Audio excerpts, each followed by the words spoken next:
Hello guys, good morning, સુપ્રભાત. તમારા લોકોને મારી ચેનલમાં સ્વાગત છે. આ હું અત્યારે બનાવી રહી છું સવારના સમથિંગ. બતાવી દઉં કેટલા વાગી રહ્યા છે. સવારના 7 વાગી રહ્યા છે. હું ઉઠી હતી તો 6:30 ઉઠી ગઈ હતી અને અત્યારે બની રહી છે ચા. દૂધની તપેલી ખાલી કરી એમાંથી મલાઈ કાઢી દીધી છે. સોરી મલાઈ કાઢી છે. એ મલાઈ શાના માટે કે હું મલાઈ ઘરે ભેગી કરીને એનું ઘી બનાવે. આપણે બેઝિક વસ્તુ તો આપણે ઘરમાં કરી શકીએ કે પછી બહારનું ઘી બી ખાઈએ, બધું મિલાવટ હોય. તો બેઝિક વસ્તુ જે આપણે દૂધમાંથી જ બનતું હોય એ વસ્તુ આપણે ઘરે તો બનાવી શકીએ. ઘી મલાઈ ભેગી કરશું, દૂધ ગરમ તો કરવાનું જ છે. મલાઈ ભેગી કરશું તો એમાંથી ઘી બનશે. તો બેઝિક વસ્તુ છે જેથી આપણે સારું રહે એ વસ્તુ આપણે પ્રેફર કરવાની કે આપણે ઘરેથી કરીએ. બસ ચલો આગળ બ્લોગમાં મળીએ. હું હવે દૂધ ગરમ કરું છું.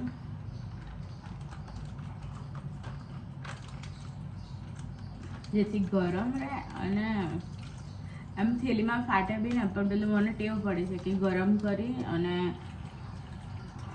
એની મલાઈ હોય ને તો ભેગી કરવી, ઘી બનાવી, પછી મલાઈનો સારો ઉપયોગ થાય. કંઈ પંજાબી બનાવ્યું બધામાં. મલાઈની સારી બધી રેસીપી છે, હું તમને બતાવીશ મારા આગળના વ્લોગમાં કે હું મલાઈથી શું કરું છું. એટલે આમ મારા ઘરવાળાઓને તો બહુ જ ગમે છે મલાઈની વસ્તુઓ. તો હું તમને આગળ બતાવીશ કે હું મલાઈથી કઈ આઈટમ બનાવું છું અને તમે બી ટ્રાય કરજો કે એ કેવી લાગે છે.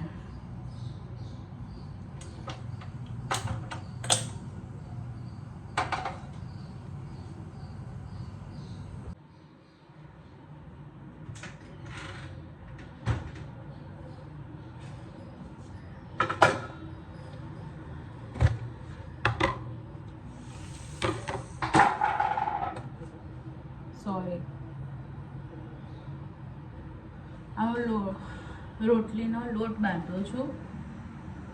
રોટલીનો લોટ જેટલો વહેલો બાંધશો ને તો ડો છે ને એટલો સોફ્ટ થશે. અને મારે ભાતનું પાણી મૂકી દીધું, અસામણ મૂકી દીધું છે કે થાય પછી ભાત થઈ જશે. બધું પલાળી દીધું છે એટલે ફટાફટ થઈ જશે વસ્તુ મારે.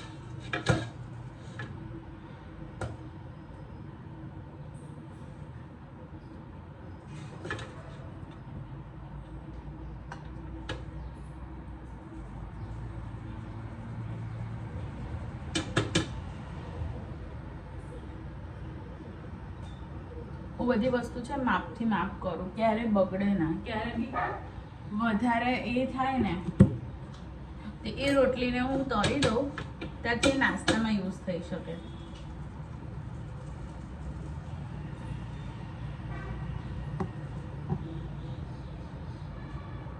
અને અંદર આપણે મીઠું નાખીશું.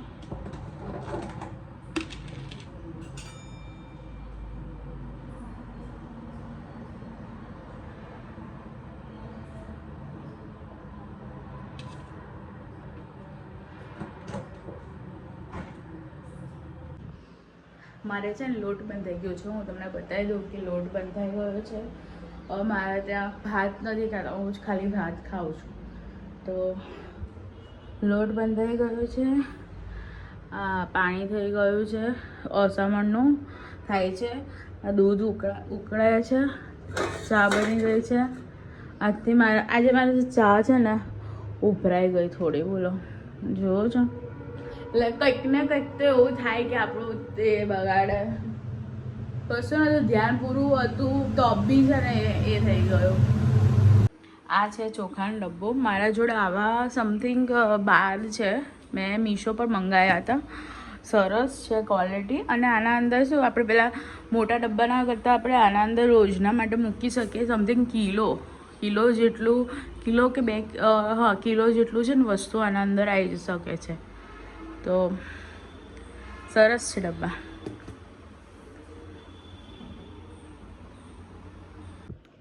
જો મારે બધું કામ પતી ગયું છે, થોડું મોસ્ટલી બેઝિક તો કામ પતી ગયું છે.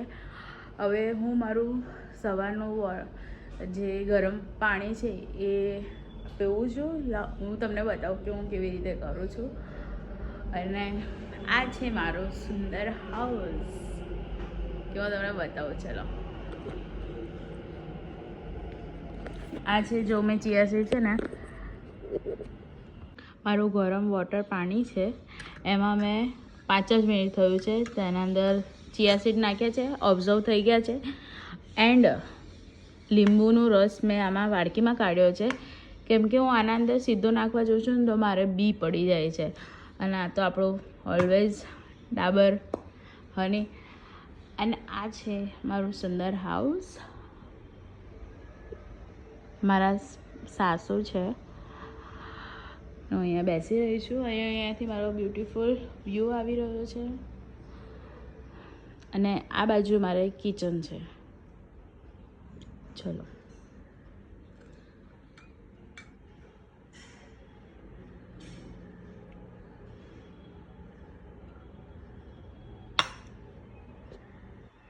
બે મિનિટ. ઓકે,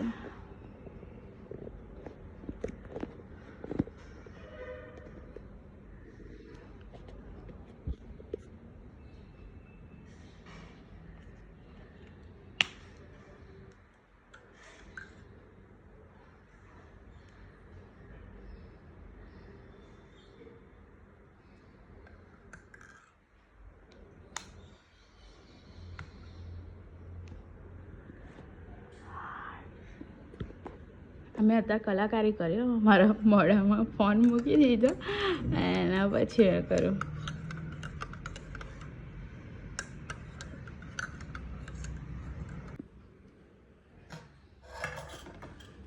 વોટર કરીશ.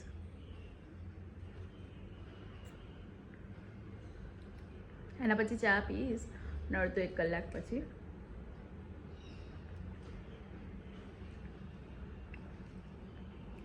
આનાથી જે એનર્જી બિલ્ડ થાય છે બહુ જ સરસ છે. આખો દિવસ કામ કરવું ગમે એવું.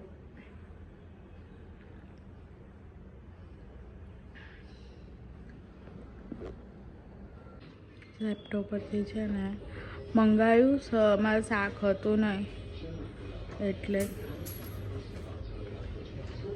ચલો જોઈએ કે શું આવ્યું છે ઝેપ્ટો પરથી.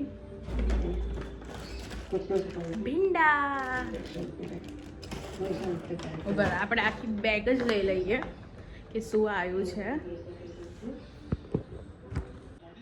જો આમાં આવ્યું છે, મેં 250 ગ્રામ એટલે 500 ગ્રામ ભીંડા મંગાવ્યા છે, કેમ કે આમને ભીંડા ખાવાનો હતો ને ભીંડા હતા નહીં. અને મારે કઢી બનાવવાની છે એટલે દહીં મંગાવ્યું છે મસ્તીનું. એટલે ઝેપ્ટોની સર્વિસ સારી હોય છે કે બધું આપણે ફટાફટ, કે સવારના કેટલા વાગ્યા? 7:30 જ થયા છે, 7:30 કે 7:45 થયા છે. મારે 15 મિનિટ ઘડિયાળ આગળ છે એટલે સમજી જાઓ કે 2 મિનિટ્સ કે 7:45 થયા છે. અને એમાં બી સર્વિસ આપણે વહેલું આપે છે, એ બહુ મોટી વાત છે કે શાક છે બધું આવી જાય છે. Thank you Zepto delivery boy અને જે દુકાન જે એવી રીતે ચલાવે છે, કે જે વુમન છે કે જઈ નથી શકતા એ લોકોને ઘરે બેઠા બધું મળી જાય છે. Thank you. અને હું કેટલી વખત ઓનલાઈન આવી રીતે ઝેપ્ટો પરથી મંગાવું છું, બહુ જ સરસ આવે છે. કોઈ દિવસ કમ્પ્લેન નથી આવી કે ઓછી પ્રાઇસ હોય ને તો ખરાબ વસ્તુ મોકલી હોય. બધી સરસ વસ્તુ મોકલે છે. ત્યારે એ લોકોમાં કચાશ નથી રહી કે કંઈક પૈસાની લાલચમાં ખરાબ વસ્તુ મોકલી દીધી, મારે પાછી મોકલવી પડી. બધી વસ્તુ સારી જ હોય છે. ચલો, આપણે કઢી બનાવી રહ્યા છે. મેં દહીં લીધું છે, દહીંના અંદર ચણાનો લોટ નાખ્યો છે, એને મિક્સ કરીને થોડું મીઠું નાખવાનું છે.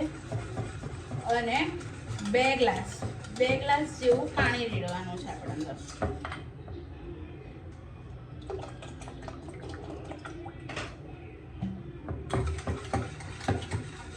આપણું દહીં છે ને ફેટી ગયું ને, એક બી લમ્સ ના રહેવો જોઈએ, એમ કે ગઠ્ઠા ના રહેવા જોઈએ. આ થઈને આપણે મૂકી દઈશું. મારી કઢી થઈ ગઈ છે એટલે હવે કઢીમાં વઘાર કરવા માટે તેલ મૂક્યું છે. આ બાજુ ભીંડા થઈ રહ્યા છે.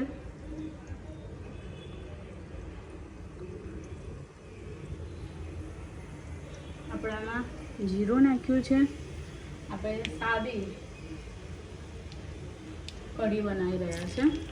મેં આના અંદર મરચાં નાખ્યા છે એટલે તીખાશ આવે. આ વઘાર આપણે ગેસ બંધ કરીશું. આ વઘાર આપણે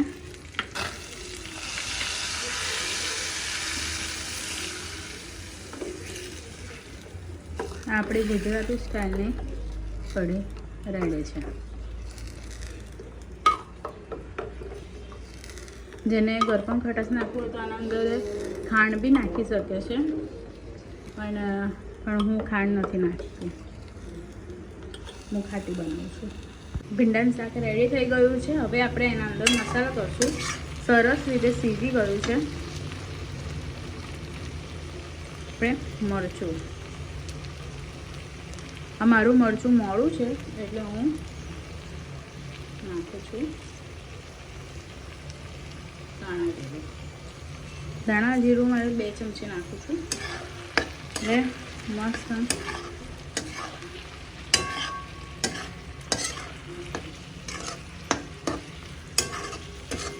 લાલ ચટાકડા જેવું શાક થશે.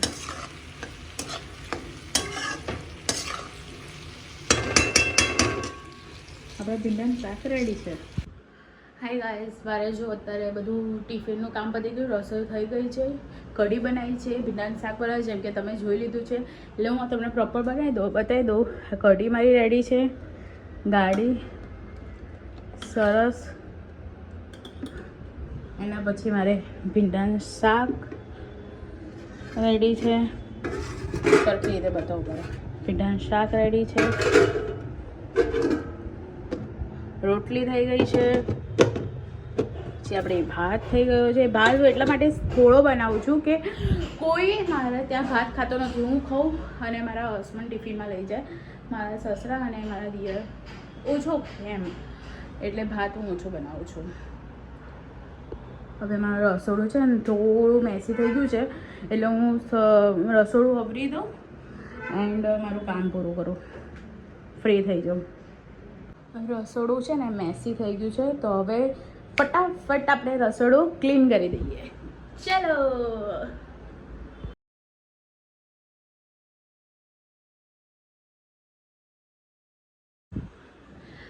મારું કામ પૂરું થઈ ગયું છે. તમે જોઈ શકો છો કે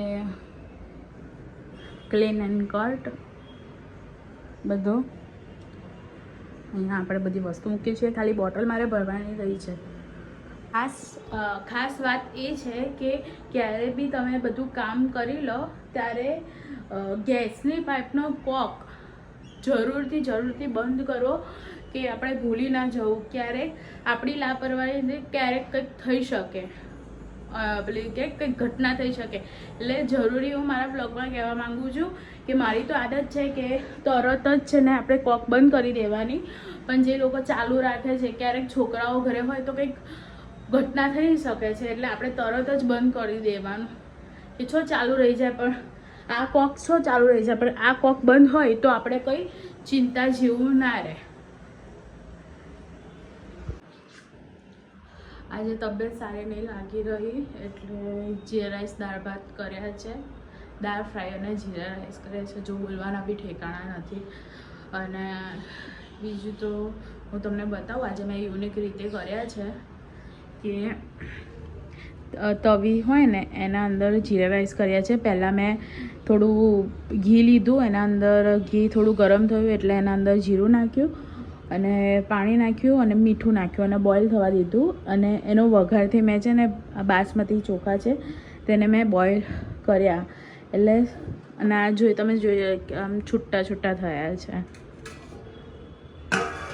નહીં તો હું છે ને તપેલીમાં જ બનાવું છું. આ બાજુ કુકરમાં મેં તુવેરની દાળ છે ને બાફી દીધી છે. મને બોલવાનો બી હોશ નથી આજે, ખબર નહીં એનર્જી લો થઈ ગઈ છે કે શું ખબર નહીં પડતી. એટલે દાળ બાફી નાખી છે. હજુ થોડું વેજીસ સુધારીને એટલે કટ કરીને પછી તડકો કરીશ. ચા મૂકવાની તૈયારી કરું છું. અને આજે બહુ જ મોડું થયું, 5:15 થઈ ગયા છે. એટલે હવે હું મારું કરીશ, ચા મૂકું. બીજું તો કંઈ કામ છે નહીં. જેમ કે તમે જોઈ રહ્યા છો કે રસોડું ક્લીન થઈ ગયું છે, વાસણ ઘસાઈ ગયા છે. એન્ડ હવે થાકી ગઈ છું.